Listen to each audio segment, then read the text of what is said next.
ကြာရွက်တုပ်လို့စကြဘူးတော့ထူးထူးဆန်းဆန်းဖြစ်နေပေမဲ့ကြာရိုးကြာစအောင်ဒီလောက်စားကောင်းတာဘာလို့မဖြစ်နိုင်ရမှာလဲလို့ပြန်လေသုံးသပ်မိပါတယ်။အရင်ဆုံးကြာရွက်ဖြောဖို့အတွက်ရင်သွေးဆူအောင်တည်ထားပါမယ်။ကြာရွက်အနုကြာရွက်အလိပ်လေးတွေကပိုပြီးစားကောင်းတယ်လို့ပြောပါတယ်။ကြာရွက်ရဲ့အညာတွေကိုအခုလိုလိဖြတ်ထားပါမယ်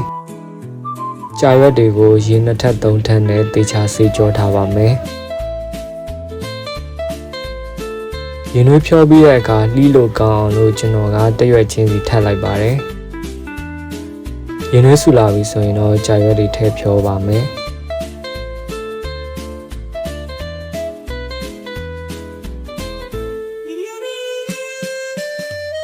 အနည်းဆုံး3မိနစ်ခန့်ဖြောပြီးတဲ့အခါပြန်လည်ဆယ်ယူပြီးရေအေးထဲထည့်ထားပါမယ်။ကျွန်တော်ကတော့အခုလိုအထက်လိုက်လိုက်ပြီးလှီးဖြတ်ပါမယ်။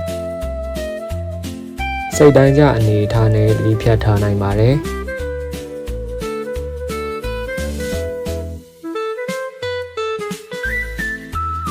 အချင်းအတွက်ကိုတော့တံမြာသီးအစားမကြီးမဲ့ရေသုံးပါမယ်။မြေပဲလော်သို့မဟုတ်နှမ်းလော်တစ်မျိုးမျိုးထည့်ပါမယ်။ကျွန်တော်ကတော့အိမ်ချက်အနှစ်ထုံမှာမြေပဲလော်ပါဝင်ပြီးသားဖြစ်တဲ့အတွက်ကြောင့်နှမ်းလော်ကိုပဲသုံးထားပါတယ်။စီချက်ချက်ဖို့အတွက်ကြက်သွန်ပြိုနေငယ်ထောင်းပါမယ်။အိုးပူပေအိုးပူလာလင်စီထက်ကစီပူလာလင်ကြက်သွန်ပြိုတွေထည့်ပြီးစီတက်ပါမယ်။အနံလေးမွေးခြင်းလို့အိမ်ချက်ထမင်းတော့အနှစ်ထုပ်လေးတစ်ခါရေးဖောက်ထည့်ထားပါတယ်။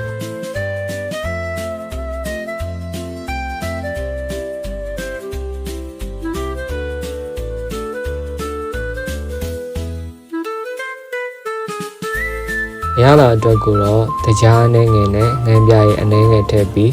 စိမ့်နဲ့မရစေရန်မကြီးမဲ့တခါလေးထည့်ပြီးစီတက်ပါမယ်အားလုံးစင်သင့်ဖြစ်ပြီဆိုရင်တော့ဟင်းပွဲစားတုပ်ဖို့ပြင်ဆင်ပါမယ်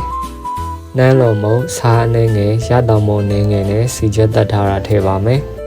ပဲချက်မုံနဲ့မြေပဲလုံမုံကိုလူထပ်ထည့်နိုင်ပါတယ်ကျွန်တော်ကတော့အိမ်ကျန်းနှစ်ထုပ်မှာပါဝင်ပြီးသားဖြစ်တဲ့အတွက်ကြောင့်ထည့်မပြထားတာပါ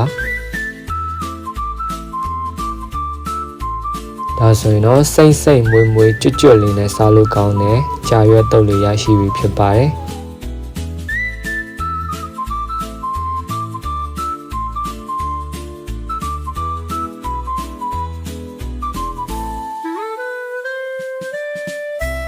ဆုံးဖြတ်ကြည့်ရှုပေးကြတဲ့အတွက်အားလုံးကျေးဇူးတင်ပါတယ်။နောက်ဗီဒီယိုတွေမှာပြန်လည်ဆုံတွေ့ကြပါမယ်။ကျွန်တော်ကတော့စောအိုင်းဆေးပါ။